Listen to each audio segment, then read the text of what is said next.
அஸ்ஸலாமு அலைக்கும் my lovely sisters. Ramadan வந்துருச்சு, ரொம்ப கிட்ட தான் இருக்குது. நம்ம எல்லாருமே ரொம்ப எக்ஸைட்டடாக இருப்போம்.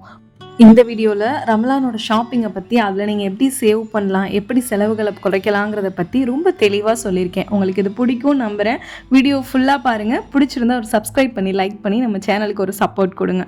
ரமலான் அப்படிங்கிறது ஒரு லக்ஸரி கிடையாது. இது எதை பற்றினது அப்படின்னா, அது ஒரு பரக்கத். இறைவனுக்கும் நமக்கும் இடையில் ஏற்படுற ஒரு கனெக்ஷன்னே சொல்லலாம்.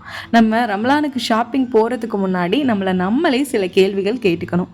நமக்கு இது தேவையா, இல்லை ட்ரெண்டில் இருக்கிறத பார்த்து வாங்க போகிறோமா, ஆஃபர் இருக்குன்னு தேவையில்லாத பொருளை வாங்க போகிறோமான்னு சொல்லி இந்த மாதிரி சில கேள்விகளை உங்களுக்கு நீங்களே கேட்டுக்கோங்க. ரமலான் அப்படிங்கிறது அது ஒரு இபாதத். அது நம்ம அதிகமாக செலவழிக்கிறதுக்கோ இல்லை அதிகமாக பொருட்களை பிறகு காட்டுறதுக்காகவோ வாங்குறது கிடையாது. ஆனால் இன்றைக்கி சோஷியல் மீடியாவை நீங்கள் பார்த்தீங்க அப்படின்னா, பெரிய ஒரு grocery hall, 10 types of juice, 15 விதத்தில் ஸ்நாக்ஸு அப்படின்னு சொல்லிட்டு நம்மளால் சில விஷயங்களை நினச்சி கூட பார்க்க முடியாததை ஈஸியாக அதில் காட்டுற மாதிரி இருக்கும். பட் அவங்களோட லைஃப் வேறு, நம்மளோட லைஃப் வேறு.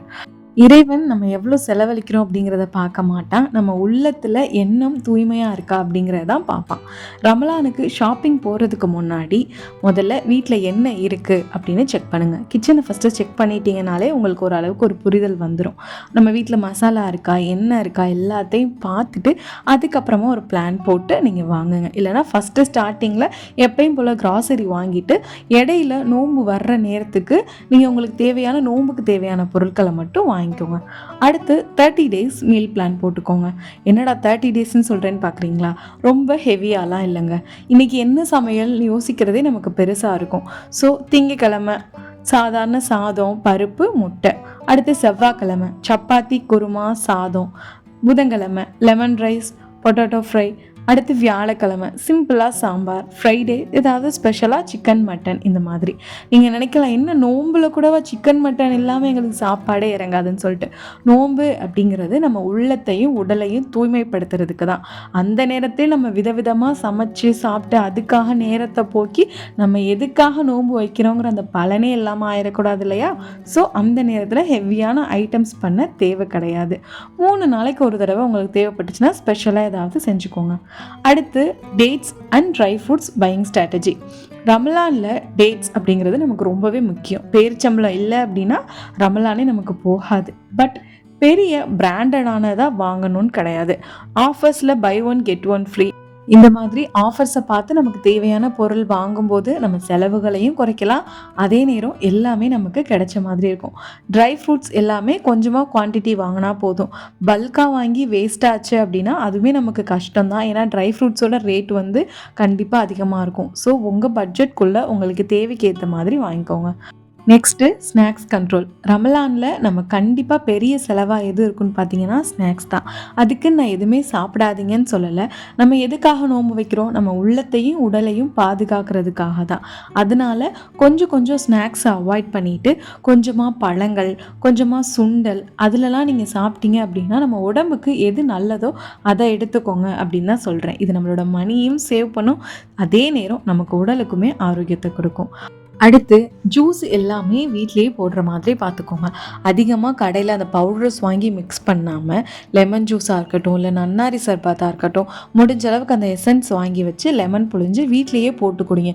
எதுக்காக சொல்கிறேன்னா நம்ம உடம்புக்கும் அது நல்லது, அதே நேரம் உங்களோட பட்ஜெட்குள்ளேயுமே இது இருக்கும்.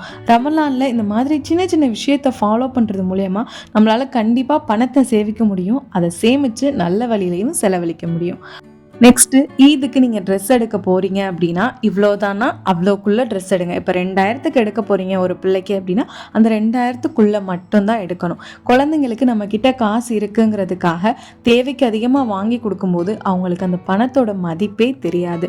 ஸோ ஒரு ட்ரெஸ் போதும் அப்படின்னா ஒரு ட்ரெஸ் போதும். நான் அனுபவிக்காததெல்லாம் என் பிள்ளை அனுபவிக்கணும் அப்படின்னு சொல்லி அவங்களுக்கு அதிகமாக நம்ம சலுகை கொடுக்க பணத்தோட மதிப்பும் அதை சம்பாதிக்கிறதுக்காக நம்ம படுற கஷ்டமும் அந்த குழந்தைங்களுக்கு புரியாமலே போயிடும். குழந்தைங்களுக்கு அன்பு தான் தேவையே தவிர அந்த ப்ரைஸ் டேக் அவங்களுக்கு ஒரு பெரிய விஷயமே கிடையாது. எப்படி நீங்கள் ட்ரெஸ் வாங்கலாம்னா சேல் டைமில் வாங்குங்க, ஆன்லைனில் ப்ரைஸை கம்பேர் பண்ணுங்கள். இந்த மாதிரி பண்ணுறது மூலயமா கண்டிப்பாக நீங்கள் சேவ் பண்ண முடியும். நெக்ஸ்ட்டு ரமலானில் நம்ம எப்படி பட்ஜெட்டை மெயின்டைன் பண்ணலாம் அப்படின்னா, இதில் மெயின் பார்ட் அப்படின்னு நீங்கள் பார்த்தீங்கன்னா, மந்த்லி நமக்கு ஒரு இன்கம் 13,000 வந்துச்சு அப்படின்னா, இல்லை 13,000 செலவு வருது அப்படின்னா கண்டிப்பாக கண்டிப்பாக ரமலானில் இன்னும் கொஞ்சம் செலவுகள் நமக்கு வரதான் செய்யும். இப்போ கிராசரி வந்து எப்பயும் ஒரு 2000 3000க்கு வாங்கிட்டு இருந்தலாம், ரமலான் நேரத்தில் 5000 ஆகும். மற்ற ஐட்டம்ஸ்லாம் வாங்கும்போது அது ஒரு 1500 ஆகும். ட்ரெஸ் எல்லாம் சேர்த்து ஒரு குடும்பத்துக்கு மினிமம் ஒரு 4 பேர் இருக்க குடும்பத்துக்கு கொஞ்சமாக எடுத்தீங்க அப்படின்னாலுமே ஒரு 4000 to 5000 இல்லை ஒரு 4000க்குள்ளே கூட வாங்கலாம். அடுத்து சதக்கா சக்காத் இதெல்லாம் செய்வோம், அது ஒரு 2000 3000 எப்படியும் ரெகுலராக பில் இல்லாமல் கூட குறைய வரதான் செய்யும். அதை நம்ம மந்த் ஸ்டார்டிங்லேயே எவ்வளோ வரும், எதுக்கு எவ்வளோ போடலாம் அப்படிங்கிறத பொறுத்து நீங்கள் ஃபஸ்ட்டு அதை ஃபிக்ஸ் பண்ணிட்டீங்க அப்படின்னா அந்த மாதத்தை ஃபுல்லாக உங்களுக்கு கொண்டு போகிறது வந்து பெரிய சிரமமாக இருக்காது. எப்போதுமே கையில் பணத்தை கொடுத்து பழகுங்க. அது வந்து யூபிஐ இந்த மாதிரி ஆன்லைன் பேமெண்ட் பண்ணும்போது அது வந்து நமக்கு பண்ணுறது வந்து ஈஸியாக இருக்க மாதிரி இருக்கும். ஸோ செலவுகளும் அதிகரிக்க வாய்ப்பு இருக்குது. நெக்ஸ்ட்டு ஒரு கோல்டன் ரூல் உங்களுக்காக சொல்லித்தரேன். எப்பயுமே மாதம் அந்த பிறந்த 10 நாளில் அந்த ஃபஸ்ட்டு சேலரி ஃபுல்லாக காலி பண்ணிடாதீங்க. ரமலான் ஃபஸ்ட்டு வீக்கில் நம்ம ரொம்ப எக்ஸைட்டடாக இருப்போம், எல்லாத்தையும் வேக வேகமாக வாங்குவோம். பட் லாஸ்ட் வீக் தான் நமக்கு ரொம்ப போராட்டமாக இருக்கும். அதுவும் ஹஸ்பண்ட்ஸ்க்கு எல்லாத்துக்குமே தெரியும், அவங்களுக்கு தான் இன்னுமே அது பெரிய சிரமமாக இருக்கும். ஸோ எல்லாத்தையுமே 2 டிவைட் பண்ணி பர்ச்சேஸ் பண்ணுங்கள். முதல் பாதி வந்து முன்னாடி ரமலானுக்கு முன்னாடி என்ன வாங்கணுமோ அதெல்லாம் வாங்குங்க. 2வது பாதி இந்த ட்ரெஸ் எடுக்கிறது இந்த மாதிரி விஷயங்களுக்கு. ஸோ பாதி பாதியாக பட்ஜெட் போட்டு செலவழிங்க. நெக்ஸ்ட்டு சதக்கா அண்ட் ஜக்காத். ரமலானில் நமக்கு பிறருக்கு கொடுக்கறது வந்து ரொம்ப முக்கியம். பெரிய அமௌண்ட் தான் கொடுக்கணும்னு கிடையாது. சின்ன அமௌண்ட்டாக இருந்தாலும் உங்கள் உள்ளத்தில் தூய்மையான எண்ணத்தோடு நீங்கள் கொடுத்தீங்க அப்படின்னா அதை இறைவன் ரொம்பவே அன்போடு ஏற்றுக்குவான். ஸோ உங்களால் எவ்வளோ முடியுமோ 100 இருக்கட்டும் 200 இருக்கட்டும் அதை செப்பரேட்டாக தனிப்பட்டு எடுத்து வைங்க. கடைசி 10 நாளில் எவ்வளோ அமௌண்ட் உங்களுக்கு சேருதோ அதை அப்படியே கொடுங்க. முதல்ல உங்கள் குடும்பத்திலேருந்து நீங்கள் சதக்கா எல்லாமே கொடுக்க ஆரம்பிங்க. நெக்ஸ்ட்டு சோஷியல் மீடியாவிலையும் நம்ம சொந்தக்காரவங்க வச்சுருக்க மாதிரியே பொருள் வாங்கணும், அதே மாதிரி சமைக்கணும்னு நினைக்காதீங்க. நம்மளால் என்ன முடியுமோ அதை மட்டும் செஞ்சு அதில் வந்து நீங்கள் சந்தோஷத்தையும் நிம்மதியையும் தேடுங்க. ரமலான் அப்படிங்கிறது நமக்கும் இறைவனுக்குமான ஒரு விஷயம். அந்த நேரத்தில் அதிகம் இறைவனோட தொடர்பை ஏற்படுத்திக்கோங்க. நம்மக்கிட்ட அதிகமாக பணம் இருக்கணும்னு தேவையில்லை, பரக்கத் இருந்தாலே போதும். குரான் ஓதுறது, குடும்பத்தோட நேரம் செலவழிக்கிறதுன்னு நல்ல முறையில் இந்த ரமலானை பயன்படுத்திக்கோங்க. இந்த வீடியோ உங்களுக்கு பிடிச்சிருக்கும்னு நினைக்கிறேன். பிடிச்சிருந்தா நம்ம சேனலை சப்ஸ்கிரைப் பண்ணிக்கோங்க. அஸ்ஸலாமு அலைக்கும்.